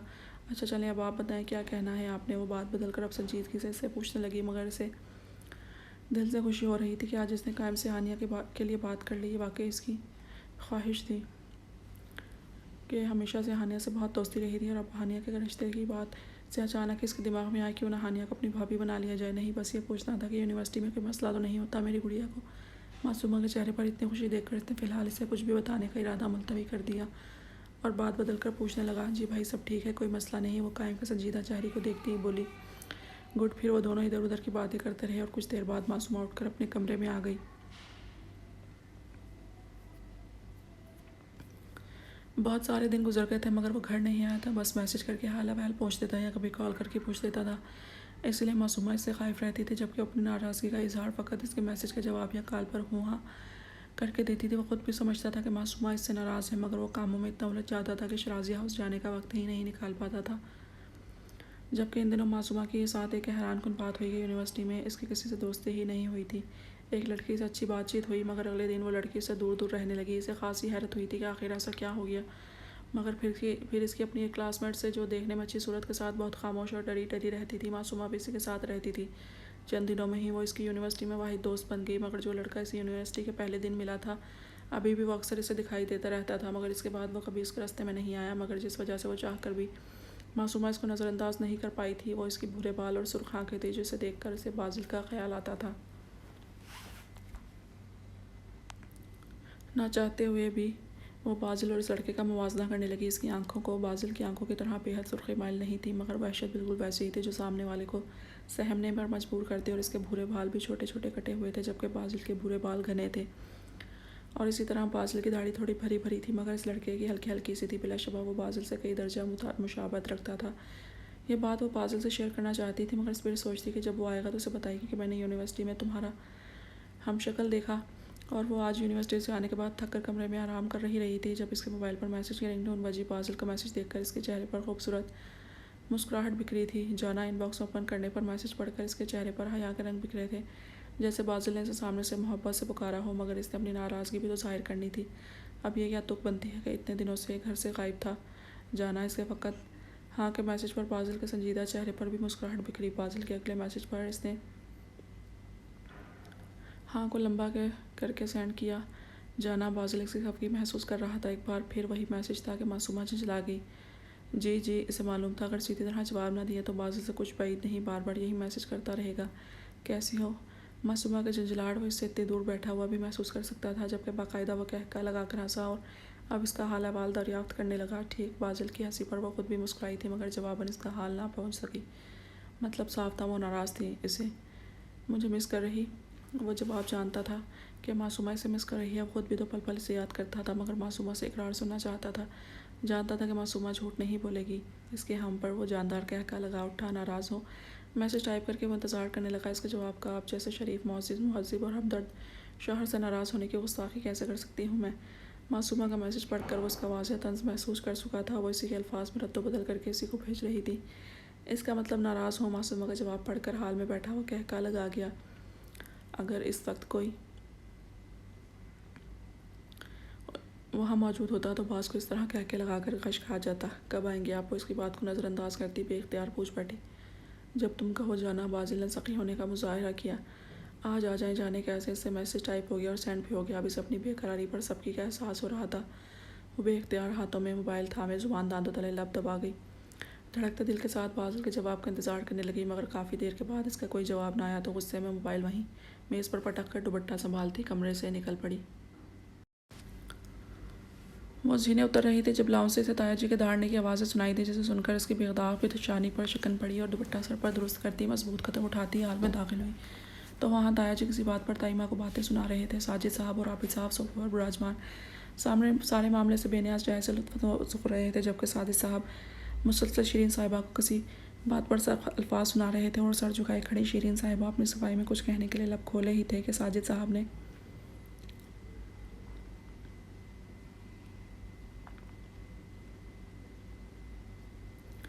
इन्हें एक थप्पड़ रसीद किया और यही मासूमा की बर्दाश्त ख़त्म हो गई। ख़त्म खुद ब खुद इसके कदम ताइमा की जानिब बढ़े थे। क्या हो गया है आपको? ये कोई भेड़ बकरी नहीं है, एक जीती जागती सांस लेती इंसान है। आप कोई भी बात इन्हें ज़ुबान से समझाएंगे तो ये समझ जाएंगी, फिर मारा क्यों है आपने इन्हें? शीरीन साहिबा के आगे आकर वो साजिद साहब के मद्दे मुकाबिल खड़ी हुई थी और थोड़ी बुलंद आवाज़ और मजबूत अंदाज में बोली थी। गुस्से की वजह से इसका चेहरा बेहद सुर्ख हो गया, मगर वह खुद को मजबूत करती खड़ी रही, जबकि इसकी जुर्रत देखकर सब दंग रह गए थे। बकवास बंद करो लड़की, तुम होती कौन हो मुझे सिखाने वाली? दफ़ा हो जाओ यहाँ से। इससे साजिद साहब तैश में आए थे और मासूमा को देखते गुर्राए, जबकि शोर सुनकर बाकी तमाम लोग भी लाउंज में जमा हो गए। चले ताइमा मशीर साहिबा का हाथ थाम कर एक नज़र साजिद साहब को सरती गाहों से देखती जाने लगी। खुदा की पनाह, इस लड़की की इसकी जुर्रत आए बदिन बढ़ती जा रही है। ऐसे माहौल में मेरी बेटियों पर बुरा असर पड़ेगा। बस मैंने सोच लिया है, मैं हानिया के लिए आज ही मुबश्शिर के रिश्ते के लिए हाँ कर दूंगा। अब्बा जान से भी बात कर चुका हूँ मैं। वो साजिद साहब को शशदर छोड़कर शीरीन साहिबा का हाथ मजबूती से थामे आगे बढ़ी थी कि आबिद साहब की बात सुनकर इसके कदम रुक गए। कायम ने हानिया से शादी का इसे कोई जवाब नहीं दिया था। वो घर पर कम रहता था। इसने सोचा था पहले कायम से अपनी रजामंदी जाहिर कर दे हानिया के लिए, फिर मामला आगे बढ़ाने का सोचेगी। अब इसी के लिए इसने किसी से बात का जिक्र नहीं किया था, मगर आबिद साहब की ज़ुबान से ख़ानदान के मशहूर लफंगे और एक नंबर के आवारा और नशे का नाम सुनकर इसे धचका लगा था। इसने पहले हानिया और फिर चच्ची जान को देखा, जिनके ये बात सुनकर चेहरे पर रंग उड़ गए थे। मगर अफसोस चच्ची जान ने हानिया को साथ लगाकर अपना सर झुका लिया। वो जानती थी मुबश्शिर ने पैसों का लालच देकर हानिया का रिश्ता मांगा था, मगर इन्हें नहीं मालूम था आबिद साहब फ़कत पैसों की खातिर अपनी बेटी के साथ इतना बड़ा जुल्म करेंगे। चच्ची जान, आप जानती हैं ना वो कितना बुरा आदमी है। प्लीज़ इस वक्त खामोश मत रहें, अपनी बेटी के लिए बोलें प्लीज़। मासूमा थोड़ी धीमी आवाज़ में चच्ची जान से इल्तिजाई अंदाज में मुखातिब हुई, मगर चच्ची जान ने हानिया को साथ लगाए बहती आंसू के साथ नफ़ी में सर हिलाया। मासूमा ने बेयकीनी से पहले चच्ची जान को और फिर रोती हुई हानिया को देखा और एक कमज़ोर औरत हो सकती थी, मगर चच्ची जान एक माँ बहुत मजबूत होती है। प्लीज़ इस वक्त अपनी बेटी के लिए कोई स्टैंड ले प्लीज़। अब धीमी आवाज़ में बाकायदा इन्हें समझा रही थी, मगर आबिद साहब के कानों ने इसके अल्फाज सुन लिए। भाई साहब, आपकी बेटी खुद तो बेहद बदतमीज़ है और अब मेरी बीवी और बेटी को पट्टी पढ़ा रही है। देखा नहीं आपने माजिद भाई के सामने आपकी मौजूदगी में कैसी ज़ुबान चला रही थी? आबिद साहब मासूमा के सिमत हाथ से इशारा करते साजिद साहब से मुखातिब हुए, जबकि साजिद साहब अब गुस्से से मासूमा की जानिब बढ़े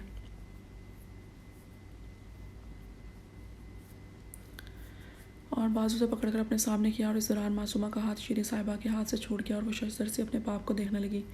माफ़ी मांगो अपने ताया जान से मासूमा। वो मासूमा का बाजू अपने सख्त शिकंजे में लेते हुए धाड़े, जबकि मासूमा ने नागवारी से पहले आबिद साहब और फिर माजिद साहब को देखा, फिर अपने बाप के हाथ को जो इसकी नाजुक बाजें सख्ती से पकड़े हुए थे। मैंने कहा माफ़ी मांगो भाई साहब से, सुना नहीं तुमने? मासूमा को हनूस खामोश खड़ा देखकर वो इसे झंझोड़ते हुए धाड़े। मैंने ऐसा कुछ नहीं किया बाबा जिसकी मैं माफ़ी मांगूँ। अभी अल्फाज मासूमा की ज़ुबान से अदा हुए ही थे कि साजिद साहब का भारी हाथ इसके सफ़ेद गाल को सुर्ख कर गया। थप्पड़ इस कदर ज़ोरदार था कि मासूमा एक तरफ लड़खड़ा गई, जबकि बाकी सब हैरत से ये मंजर देख रहे थे। जबकि आबिद साहब और माजिद साहब के चेहरे पर खुशी से मुस्कुराहट उभरी, जबकि मासूमा ने खामोश निगाहों से साजिद को देखा। मासूमा की हरदर्मी पर एक बार फिर इनका हाथ उठा था। तुम वाकई अपनी माँ की तरह बदतमीज़ हो, अपने बाप की भी बात नहीं मान रही। तुम क्या बोल रहा हूँ मैं? अभी इसी वक्त माफ़ी मांगो अपने ताया से।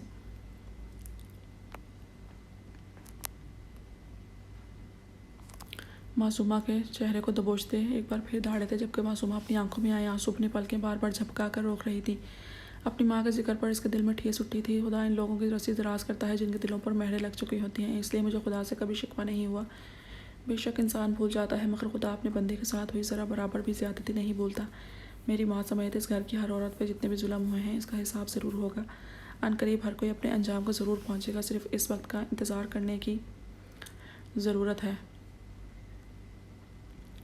बेशक खुदा हर फ़िरौन के लिए मूसा को ज़रूर भेजता है। वो बुलंद आवाज़ और मजबूत लहजे में ठहर ठहर कर बोल रही थी, जबकि इसकी सर्द निगाहें वक्फे से साजिद, माजिद और आबिद साहब पर पड़ रही थीं। इसके अल्फाज वहाँ मौजूद हर शख्स को साथ करके इसी पल साजिद साहब की गिरफ्त इसके बाजू पर ढीली पड़ी तो मासूमा ने फ़ौरन अपना बाजू इनसे छुड़वाया और अपने सर से कांधे पर लड़कते दुपट्टे को दूसरे पर दुरुस्त किया और सूजे चेहरे से सख्ती से आंसू साफ किए। एक सर्द निगाह सब पर डालती मजबूत कदम उठाती आगे बढ़ रही थी। जब सीढ़ियों के करीब खड़े मुजफ्फर साहब के पास रुकी और इन्हें एक नज़र देखती आगे बढ़ गई। क्या किया तुमने साजिद? हाथ क्यों उठाया है तुमने इस पर? मासूमा के वहाँ से जाने के बाद सबसे पहले मुजफ्फर साहब का सख्ता टूटा था। गज़बनाक तासुरात लिए वो लाउंज में दाखिल हुए और साजिद साहब की जानिब बढ़े। अब्बा जान, देखा नहीं आपने किस तरह जुबान चल रही थी इसकी? बाप हूँ मैं इसका, अगर बदतमीज़ी करेगी तो ऐसे ही करूँगा मैं। साजिद साहब तो गुस्से से पागल हो रहे थे। मुजफ्फर साहब को देखते तैश में कहने लगे, बकवास बंद करो अपनी। ये जो तुमने किया है ना, इसके बाद जाने कायम और फाजिल क्या करेंगे तुम्हारे साथ। अपने बेटों को तो तुम लोग अच्छी तरह जानते हो ना। मुजफ्फर साहब की गरजदार आवाज़ लाउंज में गूंज रही थी। जबकि इनकी आवाज़ सुनते ही सब खवातीन वहाँ से दबे पाँव निकली थी। अब लाउंज में सिर्फ मुजफ्फर साहब और इनके तीनों बेटे थे। अब्बा जान, पहले बेटी है वो मेरी और फिर किसी की बहन और बीवी है। साजिद साहब माथे पर बल डाले रोबदार आवाज़ में बोले, ये बात अपने बेटे के सामने बोलना तो मानो मैं तुम्हें, फिर वो तुम्हें बताएगा इसका जवाब। और फिर क्या फाजिल को नहीं जानते तुम? अगर इस लड़की ने बता दिया तो दोनों आसमान सर पर उठा लेंगे। मुजफ्फर साहब बेटे को आईना दिखाते गुर्राए थे। जबकि इन्हें हकीकतन परेशानी हो रही थी कि अगर बाज़िल और कायम को यह हंगामा मालूम हुआ तो जानो वो दोनों क्या कर गुजरेंगे। अब्बा जान, आप अपने पोतों को क्या आगे अपने बेटों को तो कुछ समझते ही नहीं। आपकी शह पर वो दोनों बाप को बाप समझते ही नहीं। साजिद ने जो भी किया बिल्कुल ठीक किया। वो लड़की इसी काबिल थी। इसका दिमाग उसके भाई ने तो ख़राब किया ही हुआ था। फाजिल साहब ने भी मज़ीद सर चढ़ा दिया है। इस कल की लड़की को आबिद की बेटियाँ भी तो हैं, इनकी ज़रूरत नहीं होती किसी के सामने ज़ुबान खोलने की। मगर वो लड़की, माजिद साहब तो पहले ही तिल मिलाए हुए थे। मज़ीद मुजफ्फर साहब की इस लड़की की तरफदारी करना इन्हें सख्त नागवार गुजरा था। चेहरे पर नागवारत लिए बहुत बोले, तो तुम लोग इस काबिल भी हो कि किसी लायक समझा जाए तुम लोगों को? सिवाय अय्याशी के किया क्या है सारी ज़िंदगी तुमने? आज अगर मैं हाथ खींच दूँ तो तुम तीनों सड़क पर आ जाओगे तुम लोग। मुजफ्फर साहब बेहद हित तक अमेज़ अंदाज में धाड़े थे। वो खुद चाहे मासूमा को सख्त नापसंद करते मगर इनके दोनों पोतों के लिए वो बहुत अहम थी। अगर आज इनकी मौजूदगी में मासूमा के साथ ये सब तय हुआ था तो ये तय था कि इनके पोते सबसे पहले इनसे पासपोर्ट्स करेंगे। और आपके पोते, वो तो जैसे आपका नाम पूरी दुनिया में रोशन कर रहे हैं। अरे वो बाज़िल जाने किन किन गुंडों और ख़तरनाक किस्म के गुरों के साथ ताल्लुक़ रखता है, जाने दिन रात कहाँ आवारागर्दी करता फिरता है। वो क्या समझता है मैं कुछ नहीं जानता। और वो कायम 2 टके की सरकारी नौकरी कर रहा है। FIA का मामूली ऑफिसर, मशहूर सियासतदान मुजफ्फर शराजी के दोनों पोतों की हकीकत है। और हम तीनों जो आपकी नज़र में कुछ नहीं हैं, वो मुल्क के सबसे बड़े ज्वेलर शराजी ज्वेलर के मालिक हैं हम तीनों। माजिद साहब तो आज फाटी पड़े थे। वो तीनों बेटे जो हमेशा बाप के सामने कुछ नहीं बोलते थे, आज इनकी बर्दाश्त ख़त्म हो गई थी। बकवास बंद करो, जैसे मैं तो कुछ जानता ही नहीं। रातों रात इतना काम कैसे चल गया तुम लोगों का? अभी चंद साल पहले की बात है, मेरे सामने हाथ फैला देते पैसों के लिए और अब गोडे गोडे हराब में डूबे हुए हो तुम लोग। और वो जिनमें से एक को आवारा समझते हो ना तुम और दूसरे को मामूली ऑफिसर, वो दोनों क्या हैं? एक दिन तुम तीनों को मालूम हो जाएगा।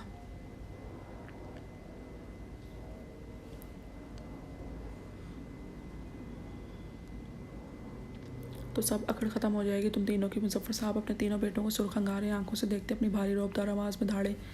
जबकि मुजफ्फर साहब की बात सुनकर इन तीनों को ही पिछली बार बाज़िल की कार्रवाई याद आई कि किस तरह चंद घंटों में इनकी कई शॉप सील कर दी गई थी। भाई साहब, अब्बा जान बिल्कुल ठीक कह रहे हैं। आपको हाथ नहीं उठाना चाहिए था इस लड़की पर। आबिद साहब खासे शातिर आदमी थे। मामले की नज़ाकत समझते हुए अपने दही पैंतरा बदला और बाप की पैरवी करते हुए बोले, सारी ज़िंदगी गुजर गई तुम लोगों की मगर अकल नहीं आई। तुम लोगों को जाने किस गुनाह की सज़ा मिल रही है तुम तीनों की सूरत में। मुझे मुजफ्फर साहब एक सख्त निगाह इन तीनों के परेशान चेहरों पर डाल दे। एक बार फिर गुर्राए थे, अब्बा जान गलती हो गई साजिद से, मगर ये बात बाज़िल और कायम तक नहीं पहुंचनी चाहिए। मुझे उम्मीद है आप बात को संभाल लेंगे। माजिद साहब का गुस्सा उतरा तो वो भी मामले की संगीनी समझते कि काबिल हुए अपने बेटे को तो अच्छी तरह जानते थे। वो कभी भी किसी को नहीं बख्शता था। या सब पहले सोचना था इसका अंजाम क्या हो सकता है। इस वक्त तो गुस्से में पागल हो गए थे। तुम भी रोक नहीं सकते थे साजिद को। मुजफ्फर साहब नफ़ी में सर हिलाते लहजे में नागवारियत लिए खासा बुलंद आवाज़ में गोया हुए, अब्बा जान मैं मासूमा को समझा लूँगा। वो कायम और बाज़िल को कुछ नहीं बताएगी। साजिद साहब को भी अब एहसास हो रहा था कि गुस्से में कुछ ज़्यादा ही कर गए। मुजफ्फर साहब को देखते उन्होंने खुद को तसल्ली दी। परेशानी वहाँ मौजूद 4 नफूसों के चेहरों से याद थी। तुम तो रहने तो मैं खुद देख लूँगा इस लड़की को। मुजफ्फर साहब एक खाइफ निगाह इन तीनों बेटों के परेशान चेहरे पर डालते वहाँ से चले गए।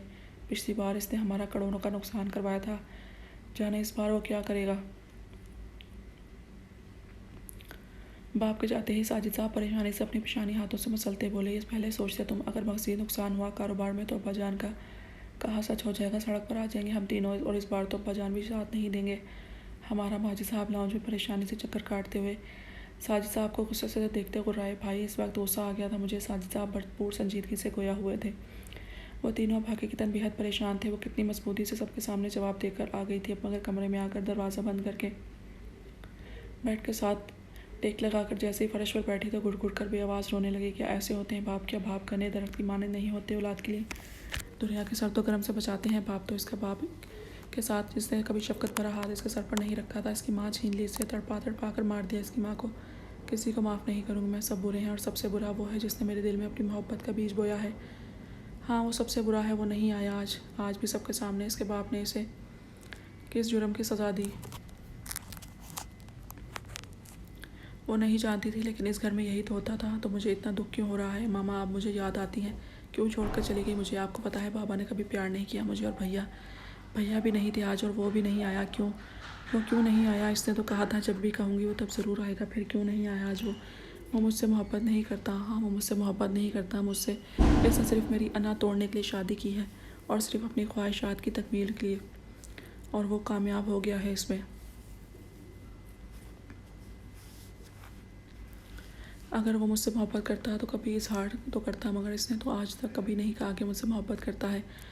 आज क्यों याद आ रहा है वो, मुझे किसी की ज़रूरत नहीं है, इसकी भी नहीं। मासूमा अपना बेतहाशा दुखता सर हाथों में गिराए घुटी घुटी आवाज़ में रो रही थी। इसे अपनी मामा, अपना भैया और बाजिल शिद्दत से याद आ रहे थे, मगर इस सबसे ज़्यादा शिकवे बाजिल से हो रहे थे, और वो ये भी नहीं जानती थी कि इस वक्त बाजिल की शिद्दत याद इतनी शिद्दत से क्यों आ रही थी। आज दोपहर जब इसकी बात बाजिल से मैसेज पे बात हो रही थी तो इसे लगा आज इसके कहने पर ज़रूर आएगा, मगर वो नहीं आया था। इसे रोते हुए दोपहर से रात हो गई थी। इसका सर बहुत बुरी तरह दर्द कर रहा था। वक्फे से दरवाजे पर दस्तक हो रही थी, मगर वो नज़रअंदाज कर रही थी, क्योंकि वो जानती थी पप्पो यहाँ हानियाँ होंगी जो इसे तसल्ली देने की गर्ज से आई होंगी, मगर वो मासूमा शराजी थी। इसे किसी की हमदर्दी की ज़रूरत पेश नहीं थी। वो खुद को संभालना अच्छे से जानती थी। इसे हिम्मत कभी नहीं हारनी थी। अपनी बेतहाशा दर्द करते सर को नज़रअंदाज करती वो उठी और वाशरूम की जानी पड़ी। चंद लम्हों में फ्रेश होकर बाहर निकली और डाइनिंग टेबल के आगे जा खड़ी हुई वक्त का शीशे में जायज़ा लेने लगी। रुखसार ड्रेसिंग टेबल के सामने जाकर अपने रुखसार की निस्बत खासा सूजा हुआ था और उंगलियों के निशान वाज़ेह तौर पर नजर आ रहे थे। आंखों के डोरे रोने के बाद बेहद सुर्ख हो रहे थे। खुद को देखकर इसने एक गहरा सांस लिया और नीले रंग का दुपट्टा कांधे से उठाकर अपने सर पर अच्छी तरह ओढ़ लिया। सामने मेज़ पर पड़ा अपना मोबाइल उठाते वक्त इसे दिल ने दुआ की थी कि बाजिल का रिप्लाई आया हो, मगर इसे अफसोस हुआ कि बाजिल का रिप्लाई अभी तक नहीं आया था। मासूमा मोबाइल रखकर दरवाज़ा खोलकर बाहर निकल गई। अभी भी इसके सर में शदीद दर्द हो रहा था, मगर अपना दर्द नज़रअंदाज करती वो जीने उतरने लगी जब नूरी सहरान परेशान से सामने से आती दिखाई दी। छोटी बीबी जी आपको कुछ चाहिए, हुक्म करे। मासूमा तक पहुंचकर नूरी का इसका सूजा चेहरा देखती परेशानी से पूछने लगी। नहीं कुछ नहीं, वो आम से अंदाज में जवाब देती आगे बढ़ रही थी जब नूरी मुअद्दिब से इसके पीछे चलने लगी। बीबी जी हुक्म करें मैं खाना ले आऊँ आपके लिए। नूरी मासूमा के पीछे चलती अदब से पूछने लगी तो मासूमा आखिरी सीढ़ी पर रुक कर इसकी जानी मुड़ी। कहाँ? मासूमा ने अपनी पेशानी पर बल डाले पूछा। जी जहाँ आप कहें आपके कमरे में। नूरी इसके सवाल पर बौखला गई, जल्दी से वजाहत पेश करने लगी। क्यों? मैंने तो नहीं कहा ये तुमसे, मुझे तो सबके साथ खाना खाना है। नूरी को देखते हुए जवाब देकर आगे बढ़ गई, जबकि नूरी बेयकीनी से इसकी पुश्त को तकती रह गई। वो आहिस्ते से मगर मजबूत कदम उठाती डाइनिंग हॉल में दाखिल हुई तो दादा जान अपनी सरबराही कुर्सी पर विराजमान थे। इनके दाएं जानिब साजिद साहब और इनके साथ माजिद साहब विराजमान थे।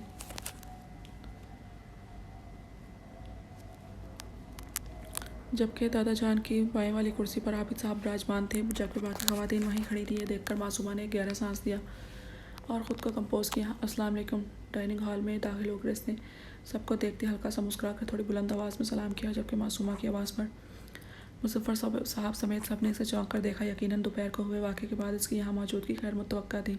इसकी हैरत के बायस किसी ने इसके सलाम का जवाब न दिया तो किसी पर दूसरी नज़र न डालते हुए कदम कदम चलती आबिद साहब के पास आकर रुकी। चचा जी, ये मेरे शौहर की जगह है, यहाँ बैठने का हक़ मेरा है, आप किसी दूसरी जगह पर बैठ जाएं।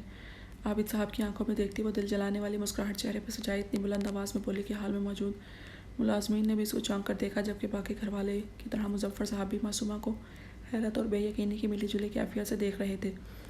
मुझे बहुत भूख लग रही है, मेहरबानी करके ज़रा और जल्दी उठ जाए। आबिद साहब को हनूस खामोशी से अपनी जानिब तकता पाकर वो लहजे में भरपूर झुंझलाहट लिए बोली तो वो होश की दुनिया में आए और जब हवास बेदार हुए तो अपनी बेइज्जती का शिद्दत से एहसास हुआ। चेहरे का रंग एकदम गुस्से के बायस सुर्ख पड़ा। खुख्वार निगाहों से मासूमा को घूरा, लेकिन वो इस वक्त कुछ कर नहीं सकते थे। पहले का मामला अभी सुलझा नहीं था। मजीद वो मासूमा को कुछ कहकर मामला बिगाड़ना नहीं चाहते थे, इसलिए शर्मिंदगी से सर झुकाए उठे और साथ वाली कुर्सी पर बैठने लगे। यहाँ नहीं चचा जी, यहाँ पर मेरे साथ ताइमा बैठेंगी और आप किसी और कुर्सी पर बैठ जाएं। आबिद साहब को साथ वाली कुर्सी पर बैठता देखकर वो फिर से अटल अंदाज में इनको देखती गोया हुई तो आबिद साहब दांत पीस कर 2 कुर्सी छोड़कर बैठ गए,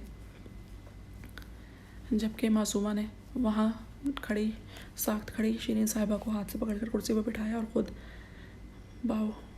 बाजिल की कुर्सी पर बैठ गई, जबकि मुजफ्फर साहब लाताल्लुक बने अपनी प्लेट पर झुके खाना खा रहे थे।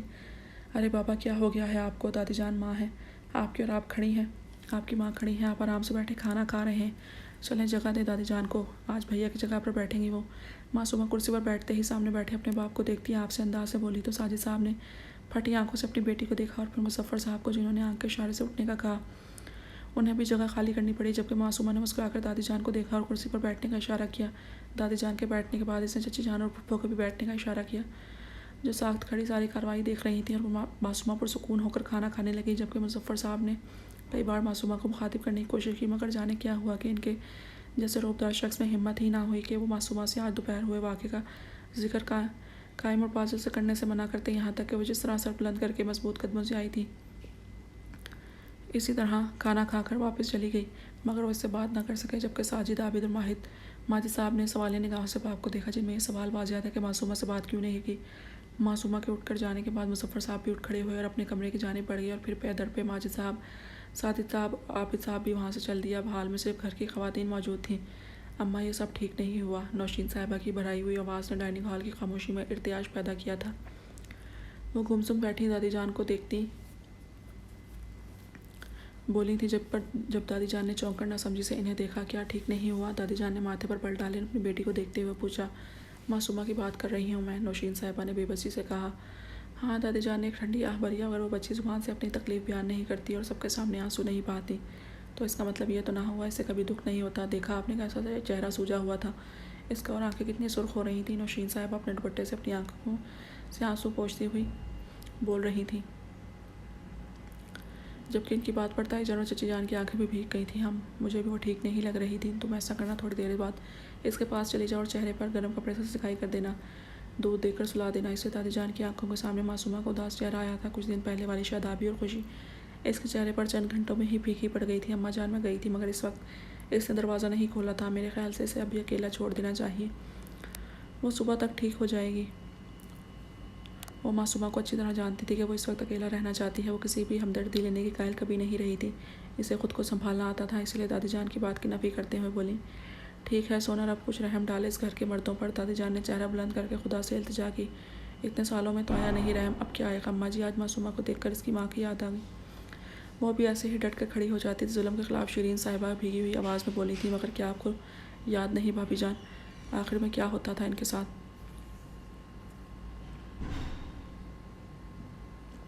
चची जान कुछ सोचते हुए बोली, ख़त्म करो ये बातें और जाकर अपना अपना काम करो सब। दादी जान इनकी बात को नज़रअंदाज करते सख्ती से सबको हुक्म दिया तो सब वहाँ से उठ खड़ी हुई।